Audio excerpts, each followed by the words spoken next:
வாங்கினதுல இதில் வந்து இந்த டொமாட்டோவை ஆட் பண்ணிட்டேன். இப்போ அதில் அந்த சுக்கட்டையும் ஆட் பண்ணுறேன். கொஞ்சம் ஒரு டேபிள் ஸ்பூன் அளவில் டொமாட்டோ சோஸும் ஆட் பண்ணிக்கோங்க. டொமாட்டோ சோஸும் ஆட் பண்ணிக்கோங்க. ஒரு ஃப்ளேவர் அதில். மற்றது வந்து இது அரபிக் மசாலா.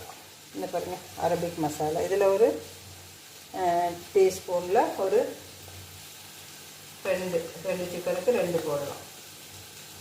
ஓகேவா? அரபிக் மசாலா 2 போட்டாச்சு.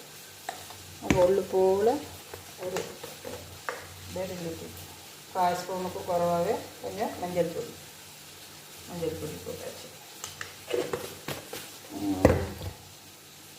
கொஞ்சம் மிளகு பொடி அந்த சிக்கனுக்கு. கொஞ்சம் மிளகு பொடி, காஷ்மீர் சில்லி போட்டாலும் ஓகே தான்.